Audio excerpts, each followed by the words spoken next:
पति की लंबी आयु की कामना को लेकर मनाया जाने वाला त्योहार करवा चौथ शुक्रवार को गिरिडीह में श्रद्धा भाव से मनाया गया। इस दौरान सुहागिन महिलाओं ने 16 श्रृंगार कर श्रद्धा भाव से पूजा अर्चना की और छलनी से चंद्रदेव का दर्शन किया। खासकर सिख समुदाय की महिलाओं में करवा चौथ पर्व को लेकर खासा उत्साह देखा गया। अहले सुबह सुहागिनों ने अपनी सास के हाथों सरगीह ली और सारा दिन निर्जला उपवास कर पूजा की तैयारी में जुटी रही।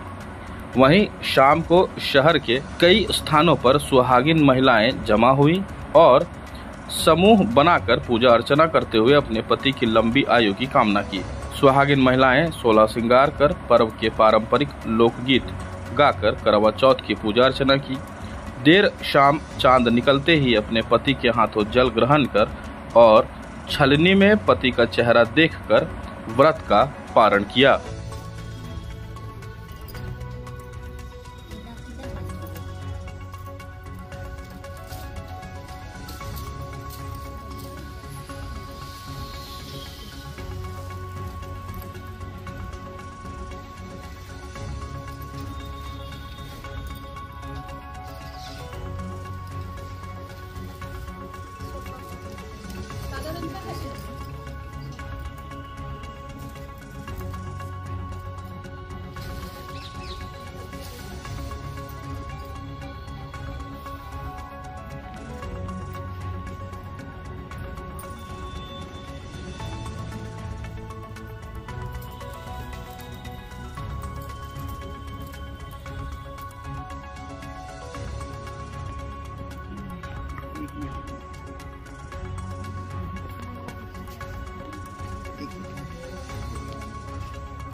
करवा चौथ का व्रत हम अपने पति के लंबी उम्र के लिए करते हैं और इसके लिए हम सूर्योदय से पहले उठकर सरगी करते हैं जो हमारी सास हमें देती हैं और फिर उसके बाद सारा दिन निर्जला उपवास रहता है। फिर शाम में हम पूजा करके चांद के उदय के बाद ही अर्घ दे के ही अपना व्रत खोलते हैं। तो ये सदियों से चला आ रहा है कि 7 भाइयों की एक बहन थी वीरा, जिसने अपने पति के लिए व्रत रखा, लेकिन चूंकि वो बहुत लाडली थी अपने भाइयों की, तो भाइयों से ये बर्दाश्त नहीं हो रहा था कि हमारी बहन दिन भर भूखी रह रही है। तो उन्होंने लकड़ी जला के दूर जंगल में आग जला दी और कहा कि वीरो तुम्हारा चांद निकल आया है तो तुम अब कुछ खा लो। तो वीरो ऐसा ही वो कहती क्यों, मेरी भाभीियों का तो चांद अभी नहीं निकला तो मेरा चांद कैसे निकल आया है। तो कहते हैं नहीं उनका भी चांद निकल आएगा, तुम्हारा चांद निकल आया है, तुम बस अपना व्रत खोलो, अर्घ दो और खा लो। तो वो ऐसा ही करती है, वो चांद को अर्घ देती है और खाने बैठती है। जैसे ही खाने बैठती है तो उसकी पहले ही निवाले में बाल आ जाता है। तो उसको इससे लगता है कि कुछ तो अपशगुन हुआ है कि मेरे पहले ही निवाले में बाल आ गया है। फिर जैसे ही ऐसा फिर थोड़ी ही देर में खबर आ जाती है कि उसके पति की मृत्यु हो गई है, जिसकी वजह से वो भागती है अपने ससुराल और वहाँ जाके देखती है कि उसके पति के शरीर में सुइयां ही सुइयां चुभी हुई हैं। वो उस दिन कसीदा का भी काम कर रही होती है कि क्योंकि आज के दिन कसीदा भी नहीं करना होता है, सिलाई वगैरह नहीं करनी होती, तो वो कसीदा का काम कर रही होती है, जिसकी वजह से उसके पति के शरीर में सुइयां ही सुइयां चुभी होती हैं। तो वो उसे एक एक करके निकालने लगती है।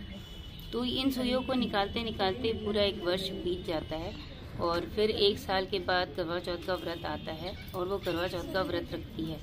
तो जिस समय लास्ट आखिरी सुई निकालनी रह जाती है तो बाहर करवड़े बिकने के लिए आते हैं, तो वो लेने के लिए जाती है। इतनी देर में उसकी नौकरानी आके आखिरी सुई निकाल देती है। तो राजा को उसके पति को ये लगता है कि यही मेरी पत्नी है और यही मेरी रानी है। तो फिर बाद में फिर वो 1 साल इंतज़ार करती है, फिर से करवा चौथ का व्रत रखती है और हमेशा ये कहती रहती है कि जो रानी थी वो गोली हो गई और जो गोली थी वो रानी हो गई। फिर अंत में राजा को ये एहसास हो जाता है, उसको याद आ जाता है, फिर वो अपनी रानी को अपना लेता है। बस यही इसकी छोटी सी कथा है। क्या आप गिरिडीह में अपने बिजनेस के लिए परफेक्ट लोकेशन ढूंढ रहे हैं? तो आइए टुंडी रोड, तिरंगा चौक, चांदमल कोठी के सामने यहाँ उपलब्ध है शानदार 3 मंजिला कमर्शियल बिल्डिंग जिसमें 1200 स्क्वायर फीट के 1 फ्लोर और 1900 स्क्वायर फीट के 2 फ्लोर उपलब्ध है। हमारे पास सुविधाओं का अंबार है। यहाँ आपको लिफ्ट की सुविधा के साथ हाई विजिबिलिटी लोकेशन के साथ साथ मेन रोड से कनेक्टेड है। यह लोकेशन बिल्कुल बेस्ट है शोरूम, रेस्टोरेंट, बैंक, ऑफिस, गोदाम और हर तरह के कॉमर्शियल यूज के लिए। तो देर किस बात की, आज ही संपर्क करें और अपने बिजनेस को नई ऊंचाइयों पर ले जाएं। हमारा पता है BL Goenka market, Tundi road, तिरंगा चौक, चांदमल कोठी के सामने।